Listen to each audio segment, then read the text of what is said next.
Erin, he began, voice dripping with false concern, we need to discuss some troubling behavior. I blinked. Behavior? Patricia slid a folder toward me. There have been reports that you've been spreading rumors about management, creating a hostile work environment. The words hit like cold water. Outside the glass, co-workers glanced up from their desks, then quickly looked away. I saw Tyler pause mid-stride, coffee cup frozen halfway to his lips. Everyone knew something was happening. Everyone pretended they didn't. That's not true, I said, keeping my voice level. I haven't spread anything. Miles sighed, theatrical and weary. Erin, multiple people have come forward. Your recent emotional instability has been concerning. Emotional instability. The phrase landed like a slap. I'd never been anything but professional. But now I was being painted as unhinged. Miles stood, buttoning his suit jacket. We think it's best if you gather your things. Security will escort you out. I stared at my reflection in the glass door as I left. How did it come to this? A year earlier, everything had been different. I was Vandridge Consulting's senior analyst, the person everyone turned to when projects went sideways. I'd been with the company for years, building my reputation one spreadsheet at a time. My coworkers called me dependable. My manager called me indispensable. Miles Henley had joined the team 6 months before as department head. He was polished, charming, the kind of guy who remembered birthdays and complimented your weekend stories. In meetings, he'd praise my work with a warm smile. Erin's analysis really vet us. On this one, he'd say, and I'd feel that little glow of recognition. But then something subtle started shifting. My ideas began appearing in his presentations. Without attribution, client strategies I drafted became Miles's vision for the account. When I mentioned it to my desk neighbor, Kelly shrugged. That's just corporate life, she said. He's the boss. He takes credit. That's how it works. I wanted to believe her. I wanted to believe that hard work and loyalty mattered more than office politics. One afternoon, a junior analyst named Brianna pulled me aside in the break room. Her voice was low, nervous. Erin, be careful with Miles. He's not who you think he is. I laughed it off then. I wish I hadn't.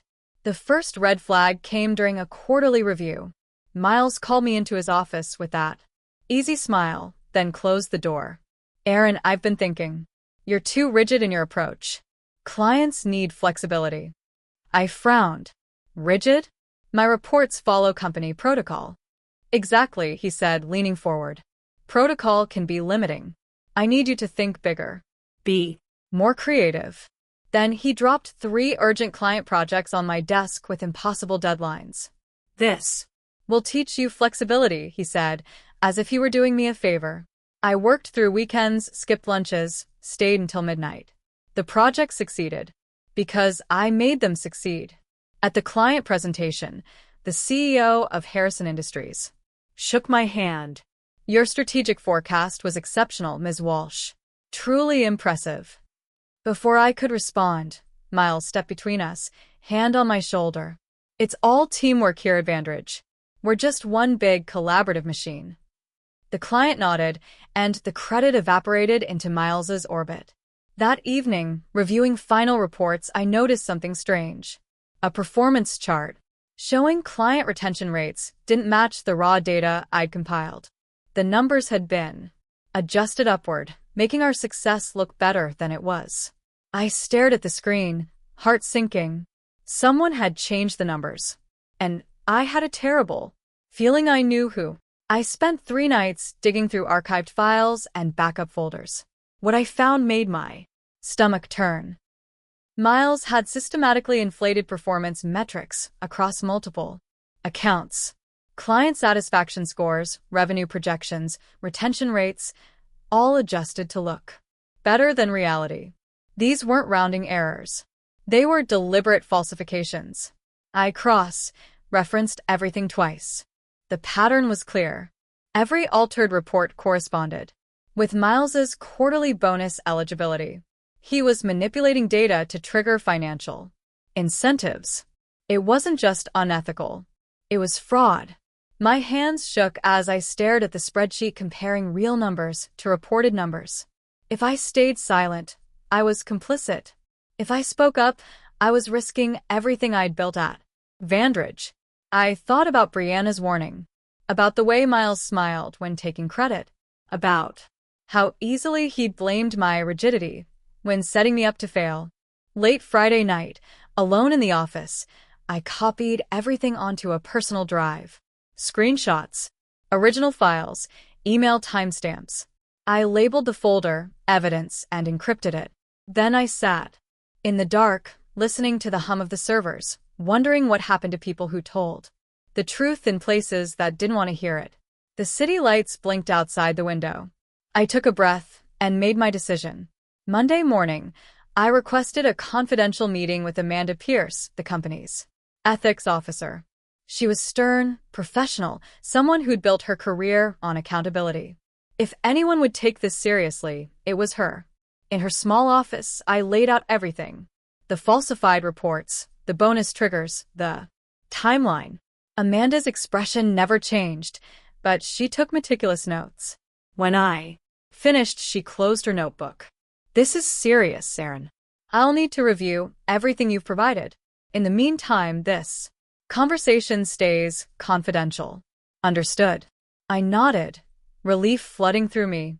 Thank you. I couldn't stay silent. You did the right thing, she said quietly. I left her office feeling lighter than I had in weeks.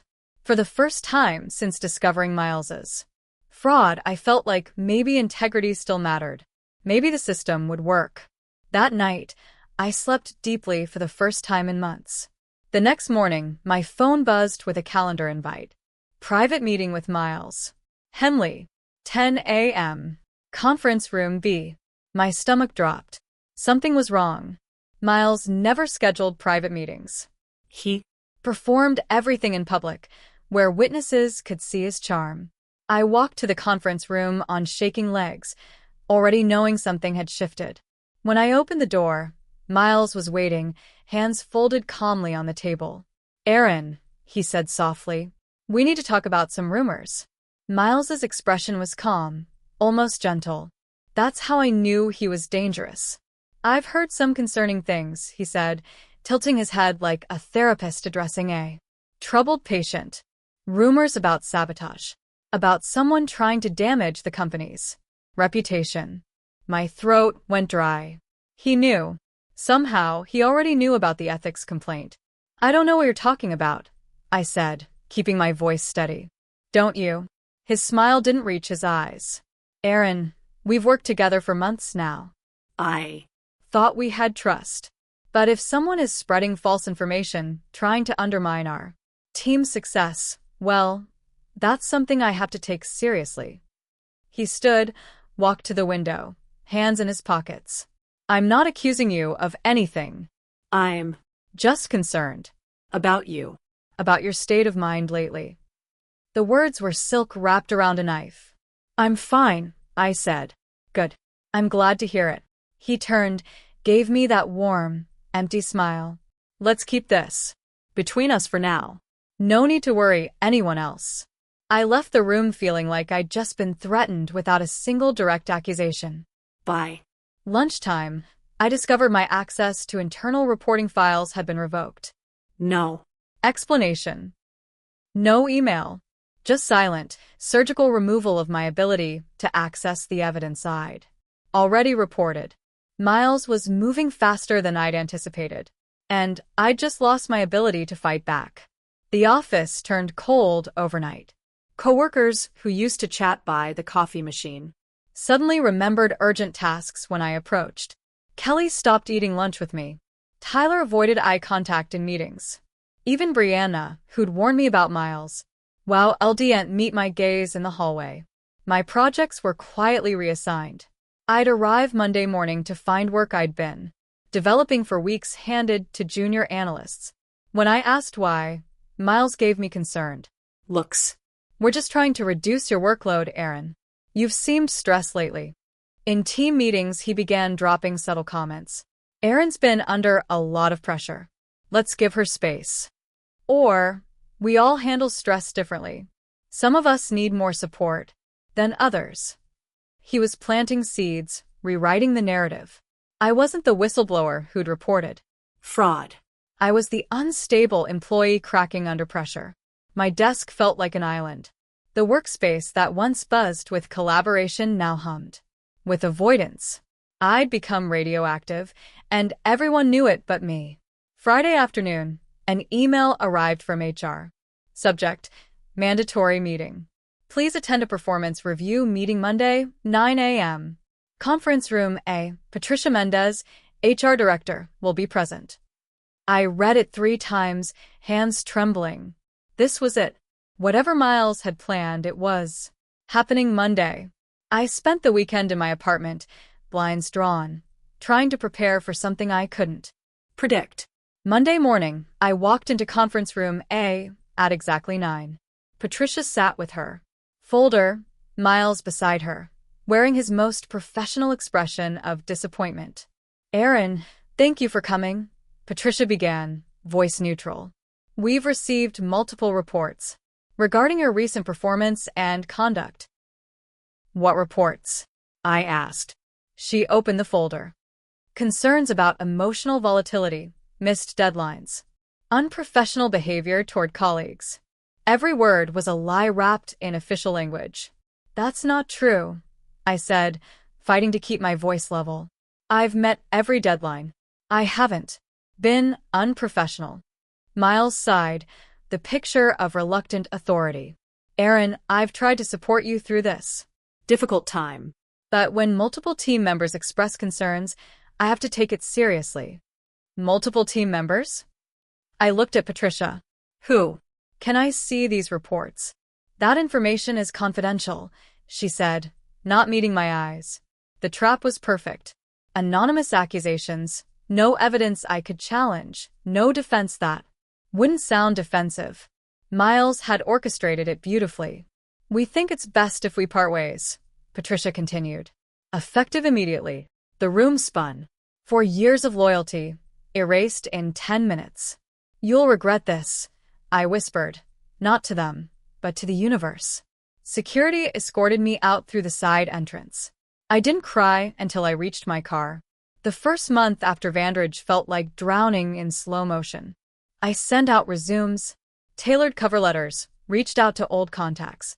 Most ignored me.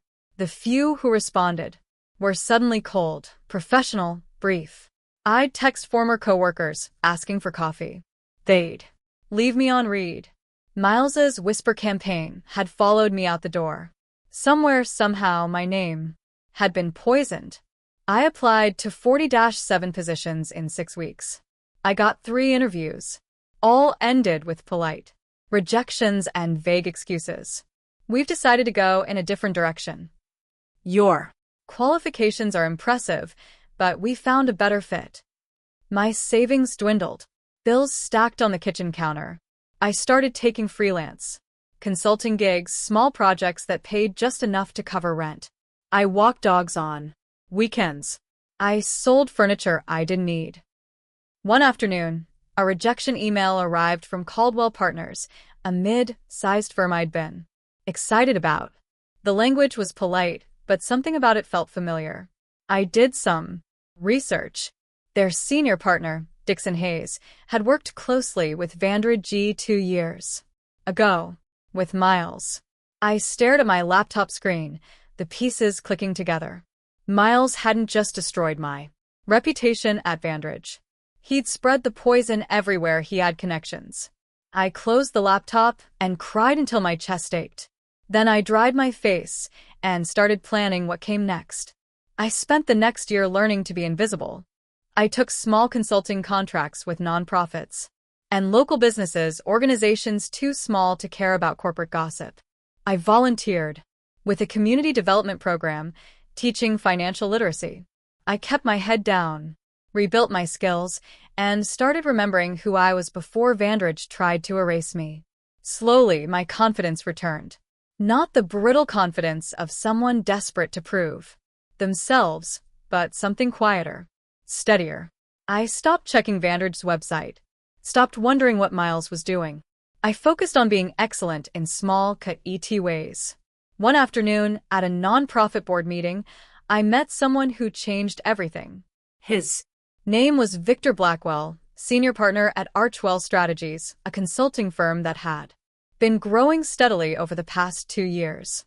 They were Vandridge's emerging competitor, the scrappy underdog eating into their market share. Victor was reviewing our project proposal when he paused. "You have a sharp eye for structural inefficiency. Where'd you train?" "Vandridge Consulting," I said carefully. He raised an eyebrow. "Interesting. They've been struggling lately. Lost some major clients." I said nothing, but something in his expression told me he was testing me. A week later, Victor called. "We're looking for someone to consult on client retention strategy." Interested. I was. Archwell was everything Vandridge pretended to be. Transparent, ethical, focused on results. Instead of office politics, I started part-time, working on a client retention analysis. Within a month, Victor offered me a full-time position. "You're wasted on consulting projects," he said. "We need someone who understands operations from the inside. Someone who won't cut corners." I accepted. Over the next few months, I heard whispers through industry channels. Vandridge was hemorrhaging clients. 2 major accounts had left after internal reporting discrepancies. The company's reputation, once solid, was cracking. Rumors swirled about inflated performance metrics and unhappy investors. I never said a word. I just focused on my work, building Archwell's reputation one honest report at a time. Then one morning, Victor called me into his office with an unreadable expression. "Erin, I need to tell you something. Archwell's investors are in talks to acquire Vandridge." My heart stopped. "They're a mess internally," Victor continued. "Leadership's weak, data integrity issues, clients fleeing. The board wants a clean acquisition, but they need someone who understands Vandridge structure without being tied to its scandals." He paused, watching me carefully. "Your name came up. Would you be interested in attending a confidential board meeting about Vandridge's future?" I stared at him, pieces clicking together. "Yes," I said quietly. "I would." The board meeting happened in a sleek downtown office with floor-to-ceiling windows overlooking the city. I signed an NDA, then sat across from 3 Archwell investors and Victor. They laid out the situation with brutal clarity. Vandridge Consulting was collapsing from within. Client trust was shattered. Internal audits had revealed widespread data manipulation. The board was in chaos, trying to contain the damage before everything imploded publicly. "We need someone to clean house," said Claudia Rain, lead investor. "Someone who can restore integrity and rebuild client relationships. Someone who knows Vandridge, but isn't complicit in its failures." She slid a folder across the table. "We'd like to offer you the position of operations director, reporting directly to the board. Your job would be to audit every department, remove problematic leadership, and rebuild the company's culture from the ground up." I opened the folder. Inside was an org chart, a salary offer that made my breath catch, and a list of current department heads. Third name down, Miles Henley, senior department head, reporting to operations director. I looked up at Claudia. "He'd report to me?" "Yes. If you accept." I closed the folder, hands steady. After everything Miles had done, everything he'd taken from me, the universe was offering me a choice. I could walk away, let someone else clean up Vandridge's mess. Or I could walk back into that building and face the man who'd tried to destroy me. "I accept," I said. My first day back at Vandridge felt surreal. The lobby looked exactly the same, polished. Marble floors, the reception desk with its company logo, the elevator bank where I'd once waited every morning. But now my badge opened every door. Now I had the authority to see everything. Coworkers did double takes when they saw me. Kelly froze mid-stride, coffee cup suspended. In shock. Tyler actually stumbled. Brianna stared from across the lobby, eyes wide, then gave me the smallest nod of respect. I didn't stop to chat. I walked straight to my new office on the executive floor, set down my bag, and opened my laptop. Within an hour, I'd scheduled department reviews with every senior leader.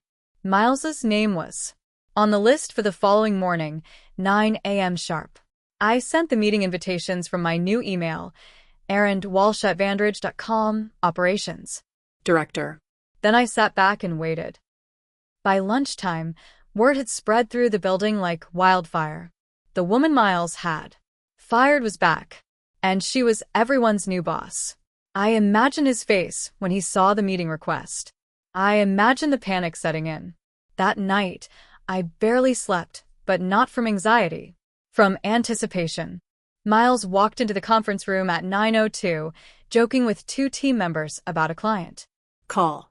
He was mid-laugh when he looked up and saw me sitting at the head of the table. His face drained of color. The laugh died in his throat. "Good morning, Mr. Henley," I said calmly. "Please have a seat." He stood frozen, processing. The two analysts with him glanced between us, confused. "Everyone, thank you for coming," I continued, opening my laptop. "I'm Erin Walsh, your new operations director. I'll be conducting departmental reviews over the next few weeks to assess workflow, client satisfaction, and reporting accuracy." Miles finally moved, slowly sinking into a chair. His jaw was tight, his hands gripping the armrests. "Now," I said, meeting his eyes with calm professionalism, "let's discuss your department's recent performance metrics." For the next hour, I asked pointed questions about client accounts, reporting protocols, and data verification processes. Miles stammered through answers, his smooth charm completely gone. His team watched, sensing blood in the water. When the meeting ended, everyone filed out except Miles. He lingered, gripping the table edge. "Erin," he began, voice low and angry. "Director Walsh," I corrected.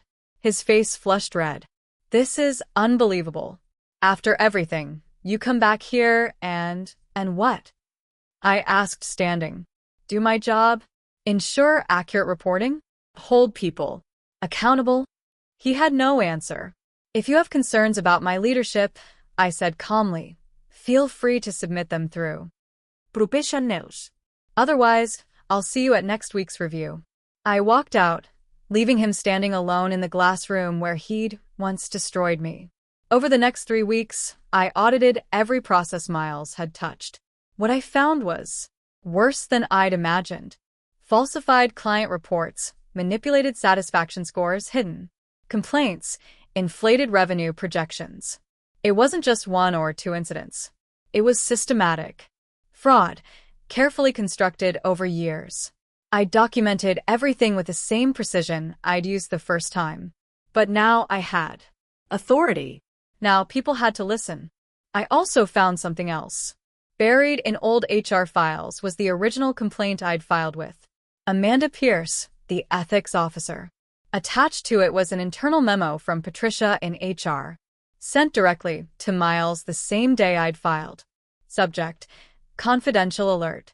Erin Walsh has submitted an ethics complaint regarding performance data.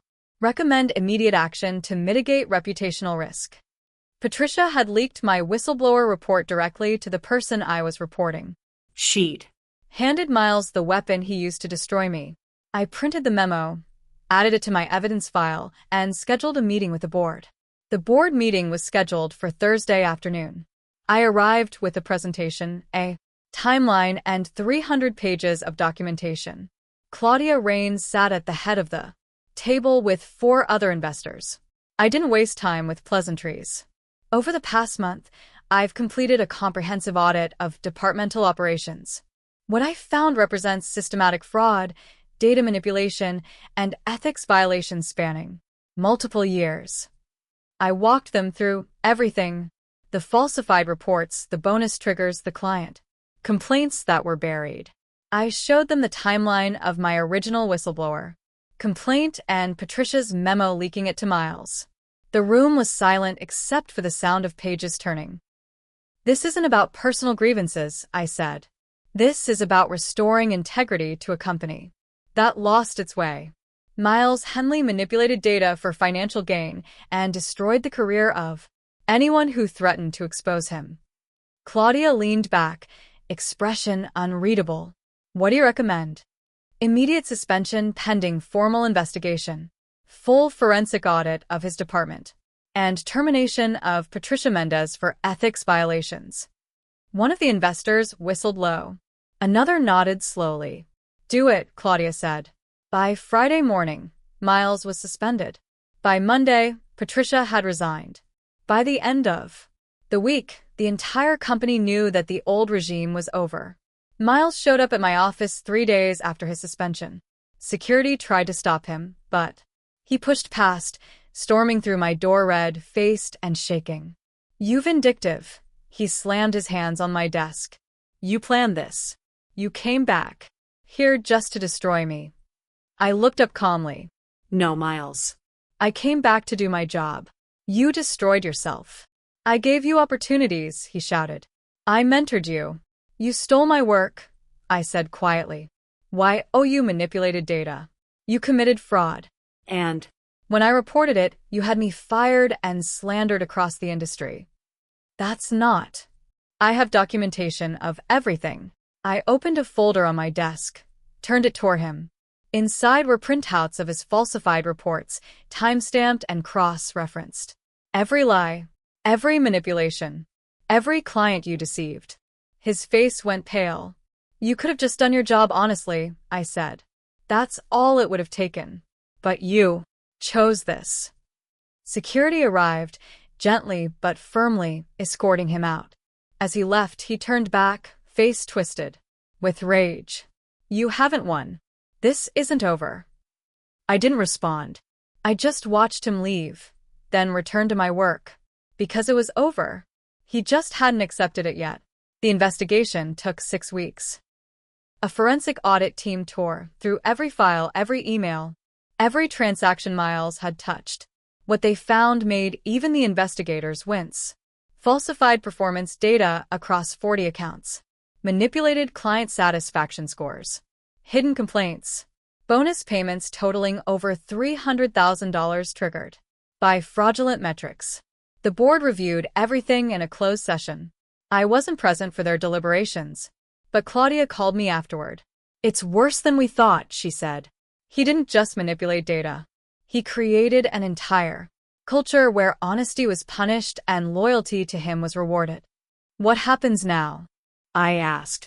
He's terminated for cause. No severance. And we're referring the case to regulatory authorities for potential criminal charges. I felt something loosen in my chest. Not joy. Just relief. The truth had finally caught up. There's more, Claudia said. Several employees came forward after Miles was suspended. Anonymous compliance reports about his behavior, his retaliation tactics, his manipulation. Your actions gave them courage to speak up. That night, I got an email from Brianna, the junior analyst who'd warned me about Miles a year ago. Thank you for not giving up. You saved this place. I read it 3 times before closing my laptop and finally, truly, letting myself breathe. The company announcement went out the following Monday. Professional, clinical language. About leadership restructuring and commitment to ethical standards. Miles Henley's name wasn't mentioned, but everyone knew. I watched from my office as the news spread through the building. Some people looked relieved. Others looked worried, probably wondering if their own shortcuts would be exposed. Kelly walked past my office, paused, then knocked hesitantly on my door. Hey, she said quietly. Hey. I just wanted to say, I'm sorry for not standing by you. When everything happened, I was scared. That's not an excuse, but it's the truth. I nodded. I understand. You didn't have to come back here, she said. But you did. And you fixed it. That took real courage. After she left, Tyler stopped by with a similar apology. Then others. One by one, coworkers who'd avoided me during my firing now wanted to make amends. I accepted their apologies. Not because I owed them forgiveness, but because holding on to anger would poison me. By week's end, Patricia from HR submitted her formal resignation, citing ethical differences. With new leadership direction, the board accepted it immediately. The old guard was gone. And, in its place, something new was growing. Miles's final day at Vantage was quiet. No dramatic exit, no public confrontation. Just a meeting with HR, a signature on termination documents, and a security escort to collect his belongings. I didn't go down to watch. I didn't need to. But as he walked through the lobby with his box of personal items, our paths crossed near the elevator. He stopped. I stopped. For a long moment, we just looked at each other. All the history, all the betrayal, all the consequences hanging in the air between us. I gave him a single nod. Not forgiveness. Not triumph. Just acknowledgement. This chapter was closed. He didn't say anything, just turned and walked into the elevator.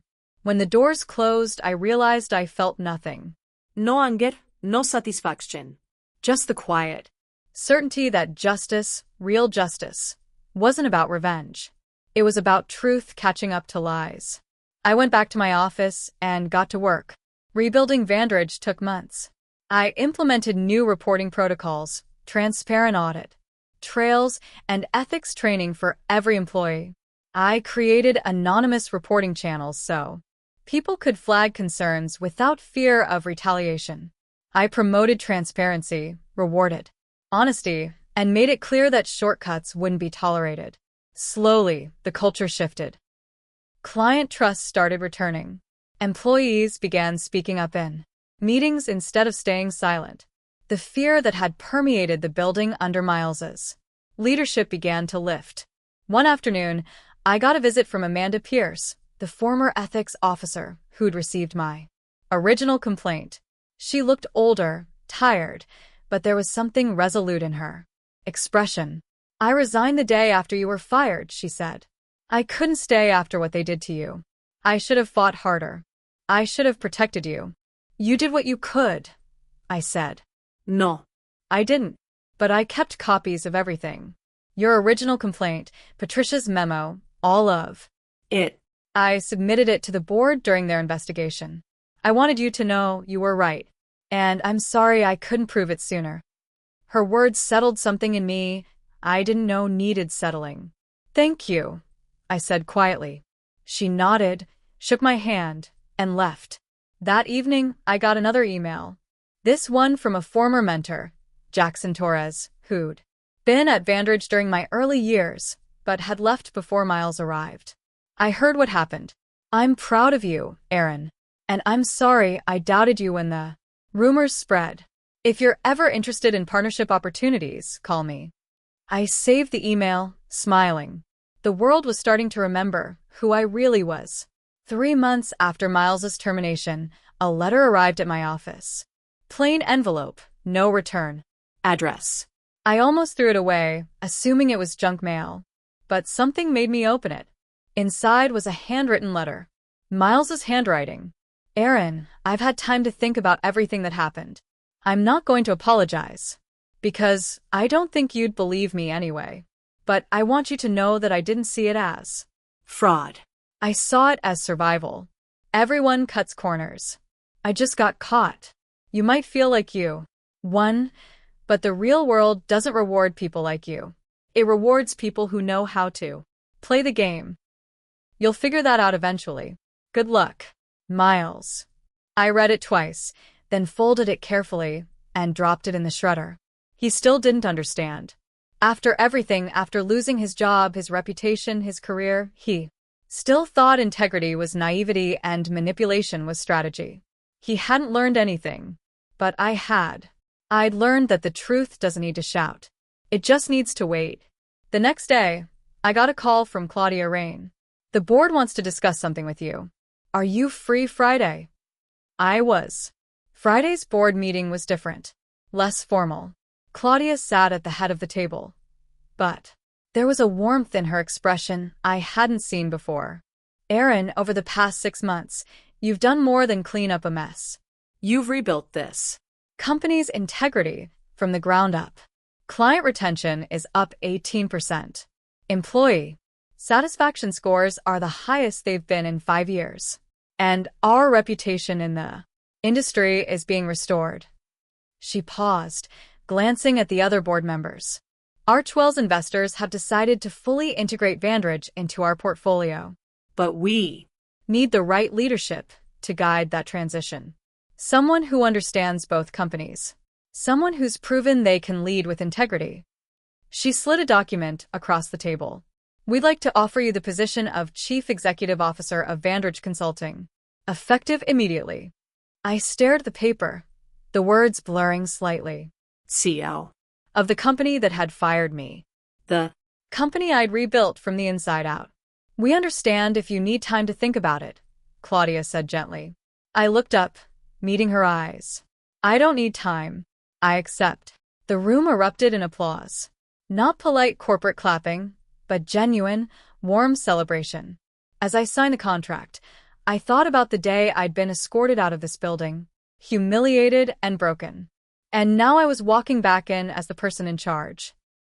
Justice doesn't always look like revenge. Sometimes it looks like restoration. My first day as CEO was overwhelming in the best way. The executive floor felt different. Now lighter somehow. My office had floor-to-ceiling windows overlooking the city, the same view Miles used to have. But instead of feeling like a trophy, it felt like responsibility. I spent the morning in meetings with department heads, reviewing strategic plans and listening to concerns. I spent the afternoon walking through the building, talking to employees, hearing their ideas. I wanted them to know that this wasn't the old Vandridge. This was something new. By evening, I was exhausted but energized. Victor Blackwell stopped by my office with a bottle of sparkling cider. Congratulations, boss, he said, grinning. We toasted to second chances and new beginnings. Later that week, a reporter from an industry publication requested an interview about Vandridge's turnaround. I almost declined, but then I realized this was an opportunity to set the record straight, not just for me, but for everyone who'd been silenced by people like Miles. The reporter asked the obvious question. Do you have any message for former employees who left during the company's difficult period? I thought carefully before answering. Just this, I said. The truth always finds its way home. It might take time. It might take courage. But it never stays buried forever. The article ran the following week with a headline, From Fired Whistleblower to CEO. How Erin Walsh Rebuilt Vandridge Consulting. 6 months into my role as CEO, I walked through Vandridge's lobby and felt something I hadn't felt in years. Pride. Not the desperate, fragile pride of someone trying to prove themselves, but the quiet confidence of someone who'd survived the worst and come out stronger. The company was thriving. Clients trusted us again. Employees felt safe speaking up. The culture of fear and manipulation that Miles had built was gone, replaced by transparency and integrity. One afternoon, I stood in the same glass-walled conference room where I'd been fired. The room where Miles had smiled smugly as security escorted me out. Now it was mine. My leadership team sat around the table, discussing strategy, laughing, collaborating. Through the glass, I saw new employees walking through the lobby, bright-eyed and hopeful, the way I'd once been. They didn't know the history of this place. They didn't know about Miles or Patricia or the fraud that nearly destroyed everything. They just knew Vandridge as a company that valued honesty. And that was exactly how it should be. Later that day, I updated my office nameplate. The brass plaque outside my door read, Erin Walsh, Chief Executive Officer. I ran my fingers over the letters, remembering the woman who'd been broken in this building. Remembering her courage to speak truth when silence would have been easier. She'd saved me. And in saving herself, she'd saved this place too. As I walked back into my office, the sun setting over the city, I smiled. The truth had found its way home. And so had I.